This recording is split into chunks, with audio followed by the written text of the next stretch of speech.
വ്യക്തിപരമായിട്ട് പറഞ്ഞാൽ ഈ വീഡിയോ എനിക്കൊരല്പം സംതൃപ്തി തരുന്നൊരു വീഡിയോ ആണ്. അതിൻ്റെ കാരണം എന്താണെന്ന് വെച്ചാൽ നമ്മളൊരു റിവ്യൂ വീഡിയോ പോസ്റ്റ് ചെയ്യുന്നത് സിനിമ റിലീസ് ആവുന്നതിൻ്റെ അന്നോ അതിൻ്റെ പിറ്റേ ദിവസമോ ആയിരിക്കും. ആ സമയത്ത് ഈ സിനിമ കാണുന്നത് രണ്ട് തരം ആളുകളാണ്. ഒന്ന്, ആ സിനിമ ആസ്വദിക്കാൻ പറ്റുന്ന ആളുകളും, രണ്ട്, ആ സിനിമ ആസ്വദിക്കാൻ പറ്റാത്ത ആളുകളും. ഈ പറ്റുന്നതിനും പറ്റാത്തതിനും ഓരോരുത്തർക്ക് അവരവരുടേതായിട്ടുള്ള കാരണങ്ങളുണ്ടാകും. അപ്പോൾ ഞാനൊരു സിനിമ കണ്ടു കഴിയുമ്പോൾ അതിൽ ഇന്ന ഘടകങ്ങൾ എനിക്ക് പോസിറ്റീവായിട്ട് തോന്നി, ഇന്ന ഘടകങ്ങൾ നെഗറ്റീവായിട്ടും തോന്നി. ഈ രണ്ട് ഘടകങ്ങളെ ആശ്രയിച്ച് എന്നിലെ പ്രേക്ഷകന് എന്ത് തോന്നി എന്നുള്ളതാണ് നമ്മൾ കൺക്ലൂഡ് ചെയ്യുന്ന പോയിന്റ് എന്ന് പറയുന്നത്. ചില ആളുകൾക്ക് എന്ത് നെഗറ്റീവ് ഉണ്ടെന്ന് പറഞ്ഞു കഴിഞ്ഞാലും ഇന്ന പോസിറ്റീവ്സ് ഉണ്ടെങ്കിൽ ആ സിനിമ ഭയങ്കരമായിട്ട് ആസ്വദിക്കാൻ പറ്റും. വേറെ ചില ആളുകൾക്ക് എന്ത് പോസിറ്റീവ് ഉണ്ടെന്ന് പറഞ്ഞിട്ട് കാര്യമില്ല, ഇന്ന നെഗറ്റീവ്സ് ഉണ്ടെങ്കിൽ അവർക്ക് സഹിക്കാൻ പറ്റില്ല. അപ്പോൾ ഈ രണ്ട് തരം ആളുകളെയും സഹായിക്കുക എന്ന് പറയുന്ന ഒരു ഉദ്ദേശം ആ വീഡിയോ അങ്ങനെ, അതായത് നെഗറ്റീവ്സും പോസിറ്റീവ്സും പറഞ്ഞ് പോസ്റ്റ് ചെയ്യുന്നതിൽ എനിക്കുണ്ട്. പക്ഷേ ഇത് രണ്ടും അല്ലാത്ത ഒരു പ്രേക്ഷകൻ എൻ്റെ ഉള്ളിലുണ്ടല്ലോ. ചില സിനിമയൊക്കെ കാണുമ്പോണ്ടല്ലോ എന്ത് തല്ലിപ്പൊളി പടമാണ് എടുത്തു വെച്ചിരിക്കുന്നത് എന്ന് ചോദിക്കാൻ തോന്നിപ്പോകാറുണ്ട്. പക്ഷേ അങ്ങനെ ഞാൻ ആദ്യ ദിവസം രണ്ടാം ദിവസമൊക്കെ വീഡിയോ പോസ്റ്റ് ചെയ്യുമ്പോൾ ഈ പോസിറ്റീവ് ഘടകങ്ങളെ മെൻഷൻ ചെയ്യാത്തതുകൊണ്ട് അത് ഇഷ്ടപ്പെടുന്ന ചിലർ ആ സിനിമ മിസ്സായി പോകണ്ടെന്ന് വെച്ചിട്ടാണ് നമ്മൾ അങ്ങനെ ഒരു വീഡിയോയുടെ ഫോർമാറ്റ് അങ്ങനെ ആയിപ്പോയത്. പക്ഷേ ഈ വീഡിയോയിൽ എനിക്ക് എൻ്റെ ഉള്ളിൻ്റെ ഉള്ളിലുള്ളത് മുഴുവൻ തുറന്നു പറയാൻ പറ്റും. ഒന്നാമത് പ്രൊഡ്യൂസേഴ്സ് അസോസിയേഷനൊക്കെ കണക്ക് പുറത്തുവിട്ടു, ഏതാണ്ട് 700 കോടിയുടെ നഷ്ടം മലയാളം ഫിലിം ഇൻഡസ്ട്രിക്ക് സംഭവിച്ചു എന്നുള്ളത്. ഭാഗ്യത്തിന് റിവ്യൂവേഴ്സാണ് കാരണം എന്നവർ ഇത്തവണ മൊഴിഞ്ഞിട്ടില്ല. താരങ്ങൾ പ്രതിഫല തുക കുറയ്ക്കണം എന്നുള്ളതാണ് അവർ കണ്ടെത്തിയിട്ടുള്ളൊരു കാര്യം. അത് അവർ ആലോചിക്കട്ടെ, അവരുടെ പേഴ്സണൽ കാര്യം. നമുക്ക് ഈ എൻ പ്രോഡക്റ്റ് ആയിട്ടുള്ള സിനിമയെക്കുറിച്ച് സംസാരിച്ചാൽ മതിയല്ലോ. വളരെ കുറച്ച് സിനിമകൾ മാത്രം ലാഭം ഉണ്ടാക്കി എന്ന് പറയുമ്പോൾ അറിയാമല്ലോ ബാക്കി സിനിമകളുടെയൊക്കെ അവസ്ഥ എന്തായിരുന്നു എന്നുള്ളത്. ചില സിനിമകൾ അണ്ടർ റേറ്റഡ് ആയതുകൊണ്ട് ലാഭം ഉണ്ടാക്കാതെ പോയിട്ടുണ്ട്.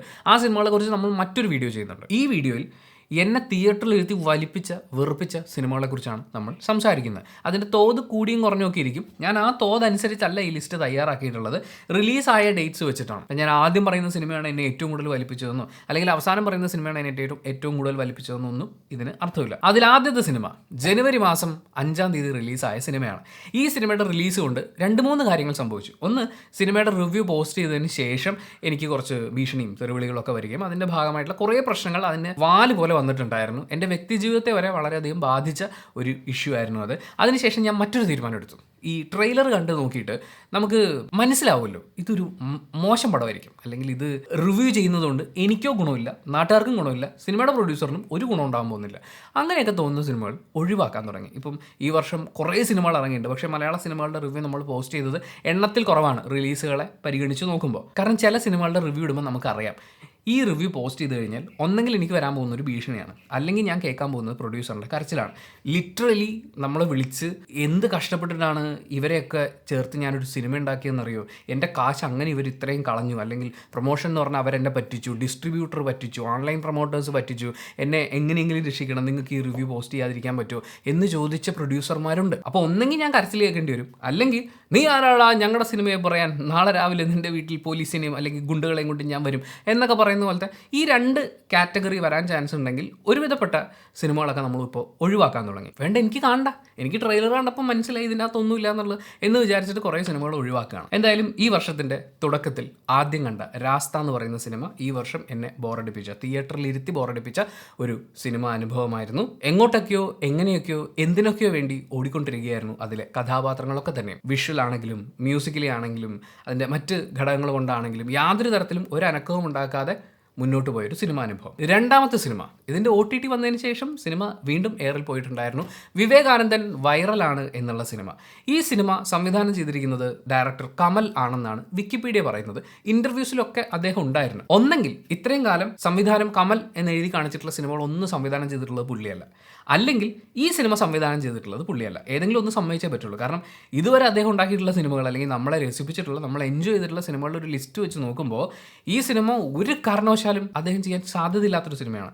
അത്രയധികം തിയേറ്ററിൽ എഴുതി എന്നെ വലിപ്പിച്ച് വിറപ്പിച്ച് ബോറടിച്ച്, അതിൻ്റെ ഇടയിൽ സ്ത്രീ ശാക്തീകരണവും പിന്നെ കുറേ സെറ്റയറും എല്ലാം കൂടിയായിട്ട് ഒരു തരത്തിലും സഹിക്കാൻ പറ്റാത്ത മാസ്മരിക അനുഭവം തന്നെയായിരുന്നു വിവേകാനന്ദൻ വൈറലാണെന്ന സിനിമ. മൂന്നാമത്തെ സിനിമ അയ്യർ ഇൻ അറേബ്യ. ഈ വർഷം 2 സിനിമകളായിട്ടാണ് MA നിഷാദ് എന്ന് പറയുന്ന സംവിധായകൻ എന്നെ ഞെട്ടിച്ച് കളഞ്ഞത്. അതിൽ ആദ്യത്തെ സിനിമ ഇതായിരുന്നു.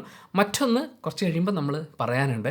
അയ്യർ ഇൻ അറേബ്യ ചില കാര്യങ്ങളൊക്കെ കണക്ട് ചെയ്യാവുന്ന, അതായത് കഥാപാത്രങ്ങളൊക്കെ നമുക്ക് കണക്ട് ചെയ്യാൻ പറ്റുന്ന ഒരു പ്ലേസ്മെൻറ്റിൽ നിർത്തിയിട്ട് പിന്നെ അങ്ങോട്ട് ഇങ്ങനെ ഒഴുകിക്കൊണ്ടിരുന്ന ഒരു സിനിമയായിരുന്നു എന്തരനോ എന്തോ എന്നുള്ളതാണ് ആ സിനിമയെക്കുറിച്ച് വളരെ സിമ്പിളായിട്ട് പറയാൻ പറ്റുന്ന ഒരു വേർഡിക്റ്റ്. നാലാമത്തെ സിനിമ ദിലീപ് നായകനായി റിലീസായ തങ്കമണി എന്ന സിനിമയാണ്. ആ സിനിമയുടെ ടൈറ്റിലാണെങ്കിലും ആ സിനിമയ്ക്കുള്ളിലാണെങ്കിലും സംഭവിക്കുന്ന ആ കാര്യം എന്ന് പറയുന്നത്, തങ്കമണി സംഭവം എന്ന് പറയുന്നത് കേരള മനസാക്ഷിയെ ഞെട്ടിച്ച ഒരു വലിയ ഇൻസിഡൻ്റാണ്. ആ ഇൻസിഡൻറ്റിനെ മൃഗീയമായി നശിപ്പിച്ച് കളഞ്ഞു, അല്ലെങ്കിൽ അതിൻ്റെ ഇമ്പാക്റ്റിനെ എങ്ങൊന്നും എത്താതെ അവതരിപ്പിച്ചു എന്ന് എനിക്ക് തോന്നിയ ഒരു സിനിമയാണ്. വളരെ മോശം പ്രകടനങ്ങളും വളരെ മോശം മേക്കപ്പും അങ്ങനെയുള്ള കുറേ ഘടകങ്ങൾ ആ സിനിമയിൽ പറയാനുണ്ട്. അങ്ങോട്ട് തട്ടി ഇങ്ങോട്ട് തട്ടി എങ്ങോട്ടൊക്കെയോ തട്ടി അങ്ങനെ മുന്നോട്ട് പോയിക്കൊണ്ടിരുന്ന ഒരു സിനിമ. അതിൻ്റെ കൂടെ ചേർത്ത് പറയാവുന്ന ഒരു സിനിമ, അത് അതിൻ്റെ വലിപ്പം കൊണ്ട്, അതിൻ്റെ ഒരു പ്രൊമോഷണൽ വാല്യൂ കൊണ്ടൊക്കെ ഒരു കൊച്ചു സിനിമ എന്ന് നമുക്ക് പറയാം. പക്ഷേ തിയേറ്ററിലെത്തി എന്നെ വലിപ്പിച്ച സിനിമയാണ് ഹക്കീം ഷാജഹാൻ കേന്ദ്ര കഥാപാത്രത്തെ അവതരിപ്പിച്ച് റിലീസായിട്ടുള്ള കടകൻ എന്ന് പറയുന്ന സിനിമ. ഞാൻ എൻ്റെ മുമ്പിൽ എൻ്റെ ലാപ്ടോപ്പ് തുറന്നു വെച്ചിട്ടുണ്ട്. അതിൻ്റെ ഉദ്ദേശം മറ്റൊന്നുമല്ല, വലിപ്പിച്ച സിനിമ എന്ന് പറഞ്ഞ് ഞാനൊരു ലിസ്റ്റ് എഴുതി വെച്ചിട്ട് 2 ദിവസം ആവുന്നു. പക്ഷേ ഈ സിനിമയുടെ പേരൊക്കെ വായിക്കുമ്പോൾ ഇത് ഏത് പടം, ഇതൊക്കെ ഞാൻ കണ്ടതാണോ എന്ന് വീണ്ടും സംശയം തോന്നിപ്പോവാണ്. അപ്പോൾ അങ്ങനെ മനസ്സിൽ ഒട്ടും തങ്ങി നിൽക്കാത്ത സിനിമകൾ എന്നുകൂടി ഈ സിനിമകൾക്കൊരു പ്രത്യേകതയുണ്ട്. അപ്പോൾ സിനിമയുടെ പേര് കേൾക്കുമ്പോൾ ഇത് ഏത് പടം എന്ന് ഒന്ന് ക്രോസ് ചെക്ക് ചെയ്യാൻ വേണ്ടിയിട്ടാണ് ഞാൻ ലാപ്ടോപ്പ് ഇവിടെ എടുത്തു വെച്ചിട്ടുള്ളത്. Malayali from India. അയ്യോ, ഇത് നിവിൻ പോളിയും ധ്യാൻ ശ്രീനിവാസനും അഭിനയിച്ച് റിലീസായ ഡിജോ ജോസ് ആൻ്റണി സംവിധാനം ചെയ്ത സിനിമ മലയാളി ഫ്രം ഇന്ത്യ. എന്തൊക്കെയൊക്കെയോ കാണിച്ച് ഇങ്ങനെ ഒഴുകി തീരണില്ല, വീണ്ടും ഒഴുകി ഏതൊക്കെയോ വഴി കൂടി പോയ ഒരു സിനിമയായിരുന്നു. മറ്റൊരു സിനിമ സുരേഷിൻ്റെയും സുമലതയുടെയും ഹൃദയഹരിയായ പ്രണയകഥ. ഈ സിനിമയുടെ പേര് പോലെ തന്നെ വലിഞ്ഞ് നീണ്ട് പരന്ന് വിശാലമായി കടന്നിരുന്ന ഒരു വലിയ ഗ്രൗണ്ടായിരുന്നു ഈ സിനിമ. ആ ഗ്രൗണ്ടിൽ കൂടി കുറേ ആൾക്കാർ അങ്ങോട്ടും ഇങ്ങോട്ടും ഓടുന്നുണ്ട്. ഇടയ്ക്ക് ഞാനാണേ നായകൻ, ഞാനാണേ നായിക എന്ന് പറഞ്ഞ് ഇവരൊക്കെ ഇങ്ങനെ കൈവൊക്കി കാണിക്കാന്ന് പറയില്ലേ, വലിയൊരു ഗ്രൗണ്ടിലേക്ക് നമ്മൾ നോക്കുമ്പോൾ ഒരുപാട് പേര് ഓടി കളിക്കുന്നു. അങ്ങനത്തെ ഒരു അനുഭവമായിരുന്നു സുരേഷിൻ്റെയും സുമലതയുടെയും ഹൃദയഹാരിയായ പ്രണയകഥ എന്ന് പറയുന്ന സിനിമ. മറ്റൊരു സിനിമ നാദിർഷ സംവിധാനം ചെയ്ത once upon a time in Kochi എന്ന് പറയുന്ന സിനിമയായിരുന്നു. ഞാൻ ഈ സിനിമകളുടെ ഓരോന്നിൻ്റെ പേര് പറഞ്ഞു തുടങ്ങുമ്പോൾ നിങ്ങൾക്ക് തന്നെ എന്നോട് ചോദിക്കാൻ തോന്നും, തനിക്ക് വേറെ പണിയൊന്നും ഇല്ലായിരുന്നു എന്ന്. കാര്യം അങ്ങനെ തിയേറ്ററിൽ പോയി കണ്ട പ്രേക്ഷകനെ വലിപ്പിച്ചിരുത്തി കളഞ്ഞ സിനിമാ അനുഭവങ്ങളിൽ ഒന്നാണിത്. അതുപോലെ തന്നെ തിയേറ്ററിൽ പോയിരുന്ന പ്രേക്ഷകനെ കൊണ്ട് ഗിർന്ന് കൂർക്കം വലിപ്പിച്ച ഒരു സിനിമയായിരുന്നു ഗിർ എന്ന് പറയുന്ന സിനിമ. അതെന്ത് ഗിർ ആയിരുന്നു എന്നുള്ളത് അത് നിങ്ങൾ കണ്ട് അനുഭവിക്കേണ്ട ഒന്നാണ്. ഇതുവരെ കണ്ടിട്ടില്ലെങ്കിൽ ഒന്ന് കണ്ട് നോക്കേണ്ടത് തന്നെയാണ്. പ്രത്യേകിച്ച് നിങ്ങളൊരു സിനിമ പ്രവർത്തകനാകാൻ ആഗ്രഹിക്കുന്ന ആളാണെങ്കിലും ഈ സിനിമ ഒന്ന് കണ്ടു നോക്കണം. എങ്ങനെ ആളുകളെ നമുക്ക് ബോറടിപ്പിക്കാം, അല്ലെങ്കിൽ ശാസ്ത്രീയമായി അതെങ്ങനെ വിജയകരമായി പൂർത്തിയാക്കാം എന്നുള്ളതിൻ്റെ ഒരു ഉത്തമ ഉദാഹരണമാണ് ഗർ എന്ന് പറയുന്ന സിനിമ. ഇടിയൻ ചന്തു എന്ന് പറയുന്ന ഒരു സിനിമ നമ്മുടെ വിഷ്ണു ഉണ്ണികൃഷ്ണൻ നായകനായി റിലീസായിട്ടുണ്ടായിരുന്നു. ഇടിയൻ ചന്തു അല്ല, ഇടികൊള്ളാനുള്ള ചന്തു എന്നുള്ളതായിരുന്നു ആ സിനിമയ്ക്ക് ഇടേണ്ടിയിരുന്ന പേര്. എന്തായാലും അങ്ങനെ ഇടികൊണ്ട് എപ്പോഴെങ്കിലും തിരിച്ചിടിക്കുമെന്നൊക്കെ വിചാരിച്ചതിൻ്റെ ഇടയിൽ തമിഴ്നാട്ടിൽ നിന്നൊക്കെ ഗുണ്ടകളൊക്കെ ഇറങ്ങി വന്ന് അതിൻ്റെ ഒരു ക്ലൈമാക്സ് ഒക്കെ ഉണ്ട്. ആ ക്ലൈമാക്സ് ഒക്കെ കണ്ടപ്പോൾ ഇനി ഇതും സഹിക്കണോ എന്ന് പറയുന്ന പോലത്തെ ഒരു ഫീലൊക്കെയാണ് ഉണ്ടായിരുന്നത്. അങ്ങനെ വലിഞ്ഞ് ബോറടിപ്പിച്ച ഒരു സിനിമാ അനുഭവമായിരുന്നു ഇടിയൻ ചന്തു. മറ്റൊരു അതിഗംഭീരമായ സിനിമ എന്ന് പറയുന്നത് SN സ്വാമി സംവിധാനം ചെയ്ത് റിലീസായ സീക്രട്ട് എന്ന് പറയുന്ന സിനിമയാണ്.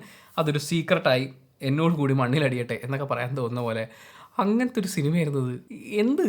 എന്ത് പരിപാടിയാണത്. പാർട്ട്നേഴ്സ് ഇങ്ങനെ ഒരു സിനിമ ഇറങ്ങിയിട്ടുണ്ടായിരുന്നു. ഞാൻ ഇങ്ങനെ കുറേ സിനിമകൾ ലിസ്റ്റ് ഉണ്ടാക്കി ഇപ്പം വിക്കിപീഡിയ സ്ക്രോൾ ചെയ്ത് പോകുമ്പോഴാണ് ഇങ്ങനെ സിനിമ ഇറങ്ങിയിട്ടുണ്ടോ എന്ന് പറയുന്ന പോലത്തെ ഒരു ഓർമ്മപ്പെടുത്തൽ സംഭവിക്കുന്നത്. ഇത് ജൂലൈയിൽ എങ്ങാണ്ട് റിലീസായ സിനിമയാണ് പാർട്ട്നേഴ്സ്. ഒരു ആവറേജ് അനുഭവമായിട്ട് പോയതാണ്. പക്ഷേ സീക്രട്ട് അങ്ങനെയൊന്നും ആയിരുന്നില്ല, മ്യാരകമായിരുന്നു. അടുത്ത സിനിമയുടെ പേര് പറയുമ്പോൾ ഇത് കുറച്ച് ആളുകൾ ചിലപ്പോൾ വിയോജിക്കാൻ സാധ്യതയുള്ള ഒരു പേരായിരിക്കും. കാരണം സിനിമയുടെ റിവ്യൂ പോസ്റ്റ് ചെയ്ത സമയത്ത് പിന്നെ അങ്ങനെയൊന്നുമല്ല എന്ന് പറഞ്ഞ് കുറേ കമൻറ്റുകൾ വന്നിട്ടുണ്ടായിരുന്നു. അത് നുണക്കുഴി എന്ന് പറയുന്ന സിനിമയാണ്. ജിത്തു ജോസഫ് സംവിധാനം ചെയ്ത സിനിമ. ബേസിൽ ജോസഫ് ഒക്കെ അഭിനയിച്ചിട്ടുള്ള പടമാണ്. എന്നെ സംബന്ധിച്ച് തിയേറ്ററിൽ അത്യാവശ്യം നല്ലോണം ബോറടിപ്പിച്ച, മുന്നോട്ട് നിങ്ങൾ അടുത്ത പരിപാടി പറ എന്ന് പറയാൻ തോന്നിപ്പിച്ച ഒരു സിനിമ അനുഭവമാണ്. മറ്റൊരു സിനിമ ഭാവന കേന്ദ്ര കഥാപാത്രത്തെ അവതരിപ്പിച്ച ഷാജി കൈലാസ് സംവിധാനം ചെയ്തിട്ടുള്ള സിനിമ ഹണ്ട് എന്ന് പറയുന്ന സിനിമ. വളരെ ഔട്ട്ഡേറ്റഡ് ആയ നിരാശാജനകമായ ഒരു അനുഭവമായിരുന്നു എന്നെ സംബന്ധിച്ച് ഹണ്ട് തിയേറ്ററിൽ കാണുമ്പോൾ. അടുത്ത പടം VK പ്രകാശ് സംവിധാനം ചെയ്ത മീര ജാസ്മിനൊക്കെ പ്രധാന കഥാപാത്രത്തെ അവതരിപ്പിച്ച പാലും പഴവും എന്ന സിനിമയായിരുന്നു. വളരെ ഔട്ട്ഡേറ്റഡ് ആയ ഒരു അവതരണവും ഒക്കെ ആയിട്ടാണ് എനിക്ക് ഫീൽ ചെയ്തത്. തിയേറ്ററിലിരുന്ന് കാണുമ്പോൾ ബോറടിച്ചിട്ട് ഇതങ്ങോട്ട് നീങ്ങണല്ലോ എന്ന് പറയുന്ന ഒരു അനുഭവമായിരുന്നു. തിയേറ്ററിലിരുത്തി വലിപ്പിച്ച, വെറുപ്പിച്ച, ബോറടിപ്പിച്ച സിനിമകളുടെ ലിസ്റ്റ് പറയുമ്പോൾ അടുത്ത പടം ബാഡ് ബോയ്സ് എന്ന് പറയുന്ന സിനിമയാണ്. ഈ വർഷം എനിക്ക് വളരെ പ്രധാനപ്പെട്ട ഒരു ഫോൺ കോൾ എൻ്റെ ഫോണിലേക്ക് വരാൻ കാരണമായ ഒരു സിനിമ. ഇതിൻ്റെ പ്രൊഡ്യൂസർ വിളിച്ചിട്ടുണ്ടായിരുന്നു. അതിനുശേഷം സംവിധായകൻ കാറിലൊക്കെ ഇരുന്ന് വെല്ലുവിളിയൊക്കെ നടത്തുന്നുണ്ടായിരുന്നു. നീ എന്നാ ഒരു സിനിമ എടുത്ത് കാണിക്കുക എന്നൊക്കെ പറയുന്ന പോലെ. നമ്മുടെ നാട്ടിലെ കാശുള്ള ഒരുപാട് പ്രൊഡ്യൂസർമാരുണ്ട്. ആ പ്രൊഡ്യൂസർമാരിൽ ബഹുഭൂരിപക്ഷം നമുക്ക് വേണമെങ്കിൽ പറയാവുന്ന ആളുകൾ നിങ്ങൾക്കൊക്കെ വേണ്ടിയിട്ടാണ് പൈസ മുടക്കുന്നത്. നിങ്ങളൊക്കെ പറയുന്ന ഈ കഥയിലാണ് അവർ എക്സൈറ്റഡ് ആവുന്നത്.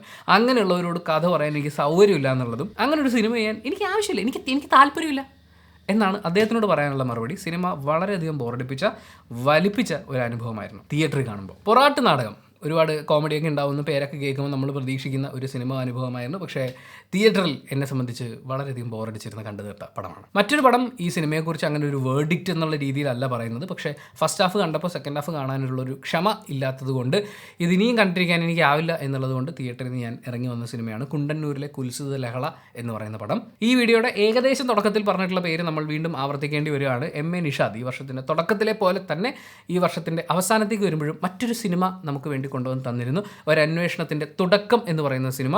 എന്തിനൊക്കെയോ വേണ്ടി കോട്ട് സൂട്ടും ഇട്ട് സംവിധായകനടക്കം അങ്ങനെയുള്ള ആളുകൾ അങ്ങോട്ടും ഇങ്ങോട്ടും ഒക്കെ നടന്നുകൊണ്ടിരിക്കുകയാണ്. എന്തൊക്കെയോ കാണിച്ച് എങ്ങനെയൊക്കെയോ മുന്നോട്ട് പോയിക്കൊണ്ടിരുന്ന ഒരു സിനിമ എന്നെ സംബന്ധിച്ച് തിയേറ്ററിൽ വളരെയധികം വലിപ്പിച്ച് ബോറടിച്ച് കണ്ടു തീർത്തൊരു പടമാണത്. വളരെ ഔട്ട്ഡേറ്റഡ് ആയ, എന്താ പറയുക, കാലം തെറ്റി കണ്ട, ഞാൻ ആ റിവ്യൂവിൽ പറഞ്ഞതും അങ്ങനെ തന്നെയാണ്, കാലം തെറ്റി കണ്ട, ഇത് ഞാനൊരു 10 കൊല്ലം 20 കൊല്ലം മുമ്പ് കണ്ട പടമായിരുന്നു എന്ന് പറയുന്ന പോലത്തെ അങ്ങനത്തെ കുറേ സിനിമകൾ വന്നുപോയ ഒരു വർഷമാണിത്. ഇതിൽ ചില സിനിമകളൊക്കെ ചിലപ്പോൾ മിസ്സായിട്ടുണ്ടാവും. അത് ഞാൻ തിയേറ്ററിൽ കണ്ടിട്ടില്ല എന്നുകൊണ്ടാണ്, അല്ലെങ്കിൽ എന്തെങ്കിലും ഒരു ഘടകം കൊണ്ട് കുഴപ്പമില്ലാത്തൊരു സാധനമായിരുന്നു എന്ന് പറയാൻ തോന്നുന്ന സിനിമകളും ഞാൻ ഈ ലിസ്റ്റിൽ നിന്ന് ഒഴിവാക്കിയിട്ടുണ്ട്. എന്നിട്ടും എനിക്ക് ഏകദേശം 17-18 സിനിമകൾ ഈ വീഡിയോയിൽ പറയാനുണ്ടായിരുന്നു. 199-90 അത്ര എങ്ങാണ്ട് സിനിമകൾ റിലീസായിട്ടുള്ളതിൽ ആകെ 20 എണ്ണം എന്താണ് ലാഭം കിട്ടിയിട്ടുള്ളത്. ബാക്കി പടമൊക്കെ എയറിൽ നിന്ന് പൊട്ടുമായിരുന്നു. അതിൽ ചിലതെങ്കിലും വിജയിക്കാൻ അർഹതയുള്ളതായിരുന്നു, അല്ലെങ്കിൽ വലിയ ലാഭത്തിലേക്കോ അല്ലെങ്കിൽ ഒരുപാട് പ്രേക്ഷകരുടെ കുറ്റം പറയാൻ വേണ്ടിയെങ്കിലും പ്രേക്ഷകർ കാണാൻ അർഹതയുള്ള സിനിമകൾ ഉണ്ടായിരുന്നു. അങ്ങനെ എനിക്ക് തോന്നിയിട്ടുള്ള അണ്ടർറേറ്റഡ് ആയിട്ടുള്ള സിനിമകളുടെ ഒരു ലിസ്റ്റാണ് നമ്മുടെ അടുത്ത വീഡിയോ. ഈ സിനിമകളുടെ കൂട്ടത്തിൽ ആഡ് ചെയ്യണമായിരുന്നു എന്ന് തോന്നിയ ഈ വർഷം നിങ്ങളെ വലിപ്പിച്ച് വെറുപ്പിച്ച് മലയാള സിനിമകൾ ഏതൊക്കെയാണ് അത് കമൻറ്റ് ബോക്സിൽ രേഖപ്പെടുത്തുക. And thank you so much for watching this video. Video ഇഷ്ടപ്പെട്ട ലൈക്ക് ചെയ്യുക, കമൻറ്റ് ചെയ്യുക, ഷെയർ ചെയ്യുക, സബ്സ്ക്രൈബ് ചെയ്യുന്ന കാര്യം പരിഗണിക്കുക.